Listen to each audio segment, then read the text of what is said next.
السلام علیکم ورحمۃ اللہ وبرکاتہ۔ بسم اللہ والصلاة والسلام علی رسول اللہ نبینا محمد وعلی آلہ واصحابہ ومن والاه واشہد ان لا الہ الا اللہ واشہد ان محمد رسول اللہ، اما بعد۔ معزز ناظرین، آج کی اس مجلس میں اور اگلی جو آخری مجلس ہوگی اس میں انشاءاللہ ہم پیارے نبی صلی اللہ علیہ وسلم کا ایک مختصر اور سرسری تذکرہ آپ کے سامنے پیش کریں گے۔ وَلَقَدْ بَعَثْنَا فِي كُلِّ أُمَّةٍ رَّسُولًا أَنِ اعْبُدُوا اللَّهَ وَاجْتَنِبُوا الطَّاغُوتَ۔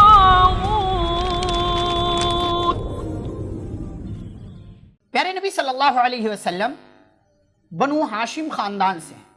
آپ کے دادا عبد المطلب، ان کے کل 10 بیٹے تھے، اور آپ کے ابا عبداللہ عبد المطلب کے بیٹے۔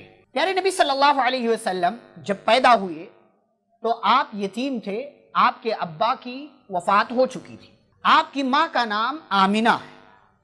آپ صلی اللہ علیہ وسلم مکہ کے اندر شعبے بنی ہاشم میں 9 ربیع الاول سن 1 عام الفیل 20 یا 22 اپریل 571 عیسوی کو صبح کے وقت پیدا ہوئے۔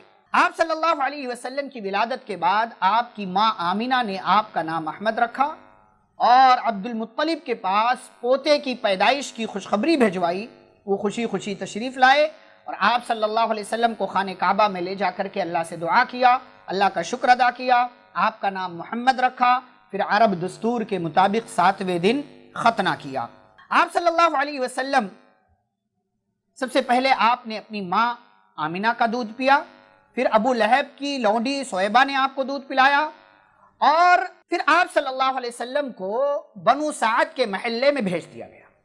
عربوں کا دستور تھا کہ شہر کی بیماری سے بچانے کے لیے بچوں کو گاؤں دیہات میں بھیج دیا کرتے تھے تاکہ وہ شہر کی بیماری سے دور ہو جائیں، جسم طاقتور ہو جائے، اعصاب مضبوط ہو جائیں اور خالص ٹھوس اور عربی زبان وہ بولنے والے بن جائیں۔ آپ صلی اللہ علیہ وسلم حضرت حلیمہ سعدیہ کی قسمت میں آئے اور وہ خاتون لے کر کے انہیں چلی گئی۔ بنو سعد کی ایک خاتون تھی، ان کے شوہر کا نام حارث بن عبد العزہ تھا اور وہ بھی قبیلہ بنو سعد سے تعلق رکھتے تھے۔ حضرت حلیمہ سعدیہ آپ صلی اللہ علیہ وسلم کو لے کر کے گئیں۔ قحط سالی کا زمانہ تھا، لیکن نبی کی ذات کی برکتیں دیکھنے میں آئیں اور پھر پورے علاقے میں نبی صلی اللہ علیہ وسلم کی ذات کی برکتیں لوگوں نے اس کا باقاعدہ مشاہدہ کیا، یہاں تک کہ حلیمہ سعدیہ نے اپنے گھر میں مشاہدہ کیا، اپنے گھر کی جانوروں میں، بکریوں میں مشاہدہ کیا اس کا۔ آپ صلی اللہ علیہ وسلم 2 سال تک رہے، دودھ چھڑایا گیا، یہ بچہ دوسرے بچوں کے مقابلے میں زیادہ مضبوط ہو گیا، لیکن حلیمہ سعدیہ کی یہ خواہش تھی کہ دودھ کی مدت گرچہ ختم ہو گئی ہے لیکن ابھی اس بچے کو اپنے پاس ہی رہنے دیں، چنانچہ مکہ گئیں۔ پیارے نبی صلی اللہ علیہ وسلم کی ماں آمنہ سے درخواست کیا اور درخواست کرنے کے بعد اجازت مل گئی، اور پھر پیارے نبی صلی اللہ علیہ وسلم کو لے کر کے وہ اپنے قبیلے بنو سعد میں آ گئی۔ نبی صلی اللہ علیہ وسلم کے بچپن کے کچھ اہم واقعات۔ ایک واقعہ ہوا، آپ عمر کے 4 یا 5ویں سال میں تھے، آپ کا سینہ چاک کیا گیا۔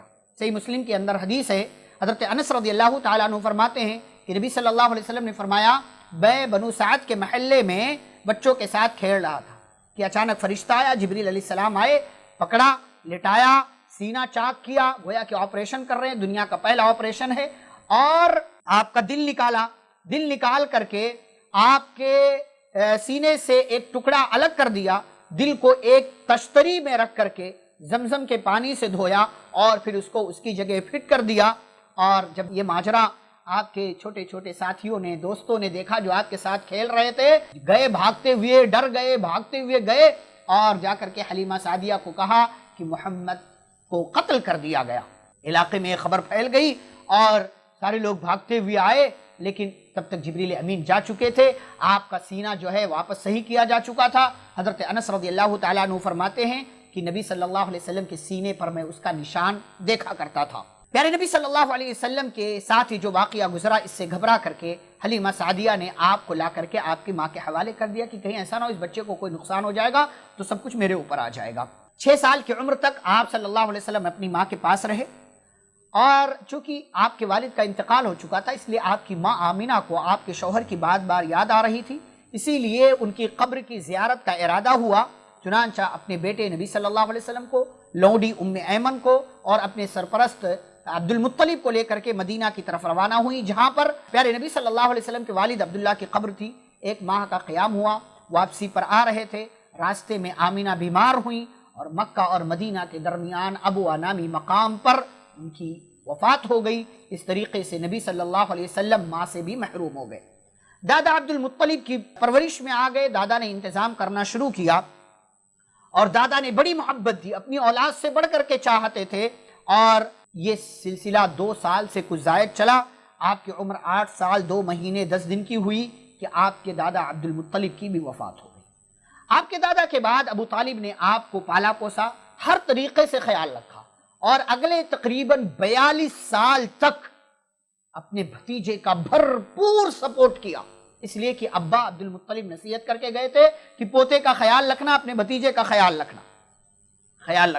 پیارے نبی صلی اللہ علیہ وسلم بڑے ہوتے گئے، اپنے چچا کے ساتھ جب آپ کی عمر 12 سال کی ہوئی آپ نے شام کا سفر کیا، لیکن وہاں پر ایک پادری کی کہنے کی وجہ سے کہ یہ جو ہے کچھ الگ شخصیت نظر آتی ہے، اس لیے کہا کہ واپس کر دو، چنانچہ واپس کر دیا گیا۔ نبی صلی اللہ علیہ وسلم اب بچپن سے جوانی کی دہلیز پر قدم رکھ چکے ہیں۔ جوانی میں جب آپ کی جوانی شروع ہوئی تو آپ نے کیا کام کیا؟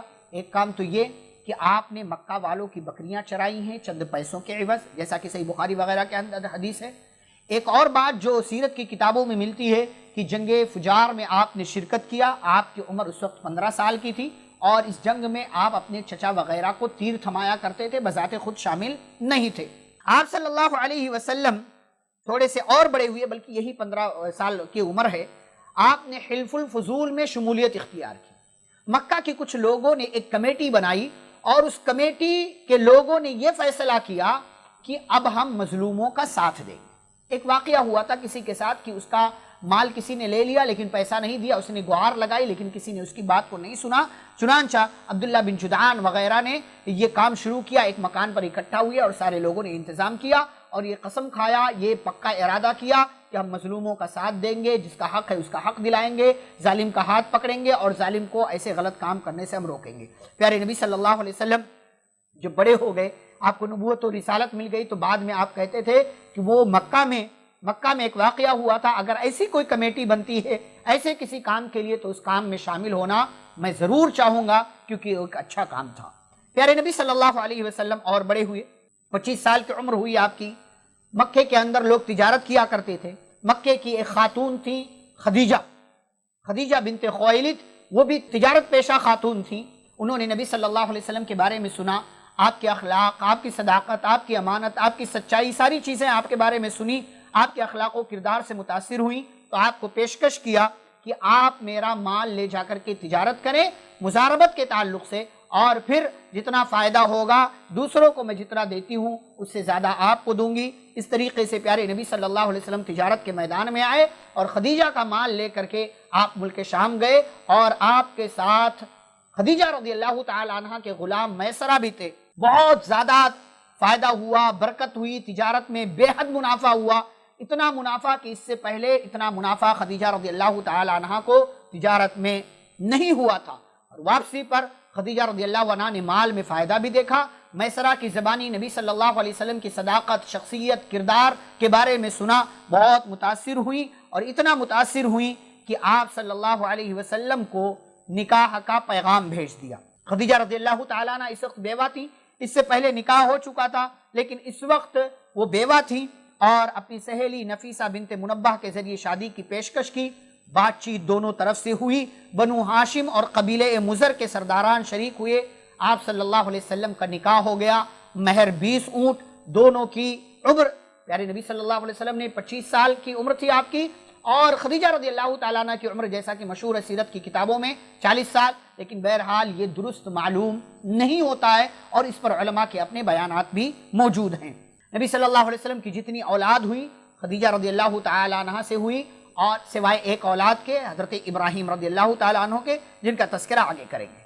نبی صلی اللہ علیہ وسلم کی عمر 35 سال کی ہوئی تو مکہ والوں نے خانہ کعبہ کی دوبارہ سے تعمیر کرنے کا فیصلہ کیا، تعمیر کے پیچھے وجہ یہ تھی کیونکہ کعبہ کے خزانوں کی چوری ہو جایا کرتی تھی، عمارت کافی پرانی ہو چکی تھی، دیواریں بوسیدہ اور خراب ہو چکی تھی، مزید یہ کہ سیلاب کی وجہ سے اور زیادہ حالت خراب ہو گئی تھی، کسی بھی وقت گر جانے کا خطرہ اور اندیشہ تھا۔ خانہ کعبہ کی عظمت، اس کی اہمیت کو برقرار رکھنا اگر ہے تو اسے دوبارہ سے تعمیر کیا جائے گا۔ تمام لوگوں کا اتفاق ہو گیا، فیصلہ یہ ہوا کہ صرف حلال مال ہی استعمال کریں گے۔ تمام لوگوں نے حلال مال جمع کرنا شروع کر دیا، سود کا مال نہیں، ڈاکے کا مال نہیں، ناحق کسی کا لیا ہوا مال نہیں۔ لیکن جب خانہ کعبہ کی تعمیر کا وقت آیا تو ایک عجیب سی صورتحال ہوئی کہ تعمیر کرنے کے لیے پہلے پرانی عمارت کو گرانا، لیکن گرائے گا کون اتنا عظیم گھر کہ اس پر اللہ کا عذاب نہ آ جائے؟ چنانچہ ولید بن مغیرہ مخزومی نے اس کام کی ابتدا کی اور کہا کہ بھئی ہم نیک ارادے سے گرانا چاہتے ہیں، لہٰذا ہمیں کچھ نہیں ہوگا۔ اس نے گرانا شروع کیا، جب لوگوں نے دیکھا اسے کچھ نہیں ہوا تو سارے لوگ اس کام میں شامل ہو گئے۔ تعمیر کا کام شروع ہوا، ہر قبیلے کا اپنا اپنا حصہ فکس تھا، متعین تھا، لوگ جو ہے پتھر لا کر کے دیتے تھے۔ باقوم نامی ایک روم کا مستری معمار تھا، وہ یہ کام کر رہا تھا اور وہ خانہ کعبہ کی دیوار اونچی کر رہا تھا۔ لیکن جب حجر اسود کو رکھنے کا موقع آیا، اس کا وقت آیا تو جھگڑا شروع ہو گیا کہ حجر اسود کو اس کی جگہ پر کون رکھے۔ یہ جھگڑا بڑھا 4-5 روز تک یہ جھگڑا چلتا رہا، یہاں تک کہ ایسا لگا کہ لوگ خانہ کعبہ میں ہی ایک دوسرے کو قتل کر دیں گے۔ ابو امیہ مخزومی وہ کہتا ہے کہ بھئی دیکھو ایک کام کرتے ہیں، کل جو صبح سب سے پہلے خانہ کعبہ میں داخل ہوگا وہ جو فیصلہ کرے گا وہ ہمیں منظور ہونا چاہیے۔ سارے لوگوں نے کہا ٹھیک ہے۔ دوسرے دن اللہ کا کرنا ایسا ہوا، نبی صلی اللہ علیہ وسلم سب سے پہلے خانہ کعبہ میں تشریف لائے، لوگوں نے گواہی دی کہ ہاں یہ امین ہیں، یہ صادق ہیں، یہ جو فیصلہ کریں گے ہمیں منظور ہوگا۔ پیارے نبی صلی اللہ علیہ وسلم نے ایک چادر منگوائی، چادر منگوا کر کے حجر اسود کو اس میں رکھا اور ہر قبیلے کے ایک ایک آدمی سے کہا کہ چادر کا کونا پکڑ کر کے اٹھاؤ۔ سارے لوگوں نے اٹھایا۔ جب وہ چادر اتنی اوپر آئی حجر اسود کے مقام تک تو آپ صلی اللہ علیہ وسلم نے اسے لے کر کے اس کی جگہ پر رکھ دیا۔ اس طریقے سے ایک جھگڑا ختم ہو گیا۔ آپ صلی اللہ علیہ وسلم کی عمر 40 سال کی ہوئی تو آپ صلی اللہ علیہ وسلم کو نبی اور رسول بنایا گیا۔ پہلے آپ کو خواب آتے تھے جہاں سے آپ کو اشارے مل رہے تھے، اور اسی بنیاد پر نبی صلی اللہ علیہ وسلم اللہ کی عبادت کی غرض سے غیر اللہ کی عبادت کو چھوڑ کر کے غار حرا میں جا کر کے کئی دن تک وہاں رہتے تھے، یہاں تک کہ اماں خدیجہ رضی اللہ تعالی عنہا آپ کے لیے کھانا لے کر کے جایا کرتی تھی۔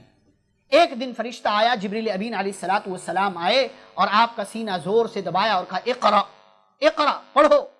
کہا ما انا بقاری، میں پڑھنا نہیں جانتا، کیا پڑھنا ہے بتائیے، میں تو نہیں پڑھوں گا۔ یہ آپ صلی اللہ علیہ وسلم نے کہا تو جبریل امین علیہ السلام نے 3 بار آپ کا سینہ دبایا اور پھر سورۃ العلق کی 5 ابتدائی آیتیں نازل ہوئی اور نبی صلی اللہ علیہ وسلم کو نبی بنا دیا گیا۔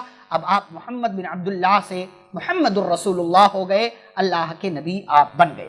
اس واقعے سے آپ بہت گھبرائے، گھبرا کر کے گھر آئے، کہا خدیجہ مجھے چادر اوڑھاؤ۔ خدیجہ رضی اللہ تعالی عنہا سے کہا انی خشیت علی نفسی، مجھے اپنی جان کا خطرہ لاحق ہے کہ ایسا لگتا ہے میں ہلاک ہو جاؤں گا، میں ختم ہو جاؤں گا۔ خدیجہ رضی اللہ عنہا نے کہا کلا، ہرگز نہیں، واللہ لا یخزیک اللہ ابدا، اللہ کی قسم اللہ آپ کو ہرگز رسوا نہیں کرے گا، برباد نہیں کرے گا۔ کیوں؟ اس لیے کہ آپ مہمانوں کی مہمان نوازی کرتے ہیں، ضعیفوں اور کمزوروں کے کام آتے ہیں، آپ لوگوں کو ان کا حق دیتے ہیں اور آپ لوگوں کو کام دلاتے ہیں اور مصیبتوں پر آپ لوگوں کی مدد کرتے ہیں۔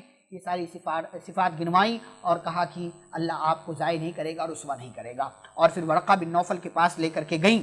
ورقہ بن نوفل کے پاس جب لے کر کے گئی تو انہوں نے بتایا پوری بات سننے کے بعد کہ تو یہ وہی فرشتہ ہے، وہی ناموس ہے جو اس سے پہلے موسیٰ اور عیسیٰ کے پاس آیا کرتا تھا، اور کہا کہ میں اگر اس وقت زندہ رہا جب آپ کی قوم آپ کو یہاں سے نکالے گی تو میں آپ کی بہت زبردست مدد کرتا۔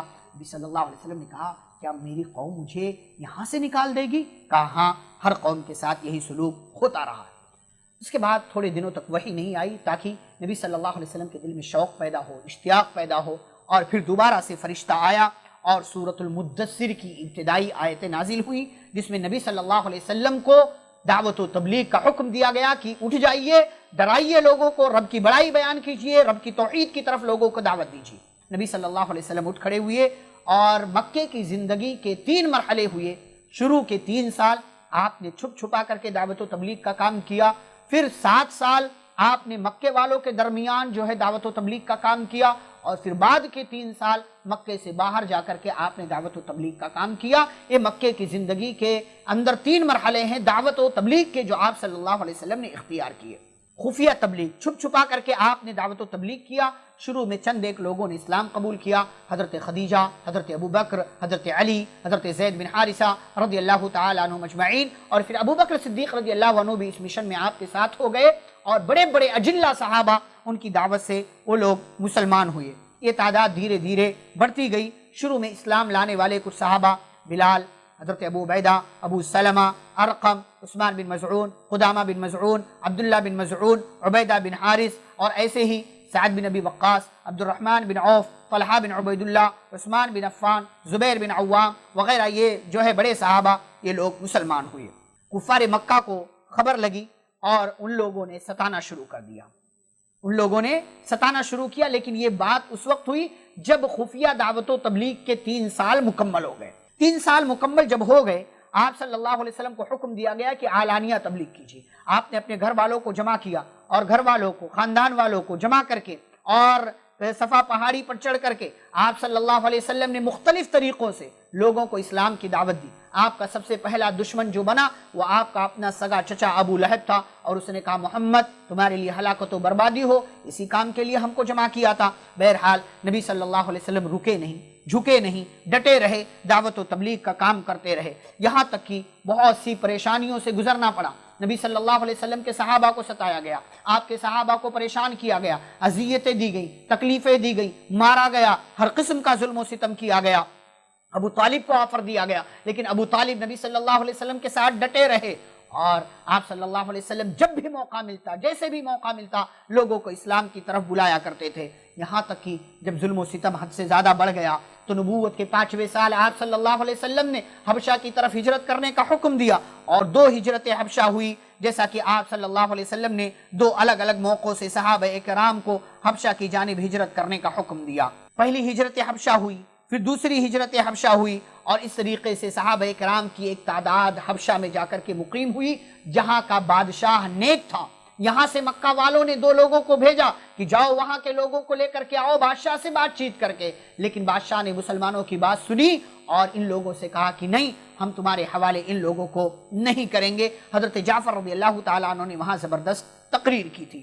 اس کے بعد آپ صلی اللہ علیہ وسلم کے پاس لوگ آتے رہے اور کئی طریقے سے آپ کو آپ کے مشن سے روکنے کی کوشش کرتے رہے۔ ابو طالب کو قریش کی دھمکیاں ملی، کئی ایک تدبیریں اختیار کرنے کی کوشش کی، لیکن ہر تدبیر میں ناکام ہوئے۔ ابو جہل نے ستایا، عقبہ بن ابی معیط نے ستایا، طرح طرح سے لوگوں نے ستایا آپ کو، اور آپ کو مارنے کا پلان بھی بنایا، لیکن اللہ رب العالمین نے اسلام کی مدد کی، نبی صلی اللہ علیہ وسلم کی مدد کی۔ حضرت حمزہ رضی اللہ تعالیٰ عنہ مسلمان ہوئے نبوت کے چھٹے سال، اور اسلام مضبوط ہو گیا۔ پھر حضرت عمر رضی اللہ تعالیٰ عنہ مسلمان ہوئے، اور ان کے اسلام لانے کے پیچھے نبی صلی اللہ علیہ وسلم کی دعا تھی کہ اللہ اسلام کو طاقت دے، اپنے نزدیک 2 لوگوں میں سے جو تیرے نزدیک زیادہ محبوب ہے، یا تو ابو جہل یا تو عمر بن خطاب، اور اللہ کے نزدیک عمر بن خطاب رضی اللہ تعالیٰ عنہ محبوب تھے۔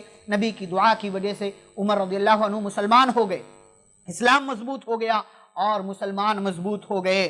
لیکن پھر قریش کے لوگوں نے اور مکے کے لوگوں نے، کافروں نے ایک آخری تدبیر اختیار کی، ایک بہت خطرناک پلان بنایا، اور وہ یہ کہ بنو ہاشم کا بائیکاٹ کر دیا جائے۔ بائیکاٹ کر دیا گیا۔ 3 سال تک نبی صلی اللہ علیہ وسلم اپنے صحابہ کے ساتھ، خاندان والوں کے ساتھ، سوائے ابو لہب کے، آپ کا پورا خاندان، سارے مسلمان اس ابو طالب کی گھاٹی میں قید ہو گئے، اور آپ صلی اللہ علیہ وسلم کو اور آپ کے ساتھیوں کو ہر طریقے کی تکلیف کا سامنا کرنا پڑا۔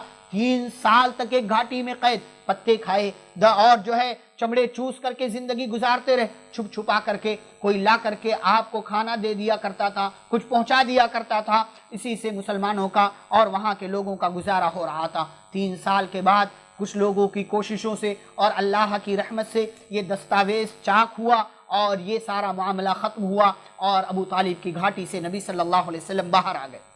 لیکن پھر ابو طالب کی وفات ہو گئی، خدیجہ رضی اللہ تعالیٰ عنہ کی وفات ہو گئی، اور آپ صلی اللہ علیہ وسلم طائف گئے، وہاں کے لوگ مسلمان ہو جائیں، لیکن وہاں کے لوگوں نے آپ کی دعوت کو ٹھکرا دیا۔ نتیجہ یہ ہوا کہ یہ سال عام الحزن قرار پایا، اور آپ صلی اللہ علیہ وسلم کا غم مزید بڑھتا گیا۔ اللہ تعالیٰ نے اس کے بعد آپ کو معراج کے سفر پر بلایا، آپ کو تسلی دیا، آپ سے کہا کہ اللہ آپ کے ساتھ ہے، آپ کو ٹینشن لینے کی ضرورت نہیں ہے۔ نماز فرض ہوئی، اور پھر امید کی کرن نظر آئی، مدینے کے 6 لوگوں نے اسلام قبول کیا، پھر یہ تعداد 12 پہنچی، آپ مکے کے اندر ہیں، نبوت کے 13ویں سال جو دوسری بیعت عقبہ ہوئی، بیعت عقبہ ثانیہ جس کو کہا جاتا ہے، مدینے سے آنے والے 75 لوگوں نے اسلام قبول کیا، اور نبی صلی اللہ علیہ وسلم نے مدینے میں مصعب بن عمیر رضی اللہ تعالیٰ عنہ کو اسلام کا پہلا سفیر اور مبلغ بنا کر کے بھیجا، اور انہوں نے وہاں جا کر کے دعوت و تبلیغ کا کام شروع کیا۔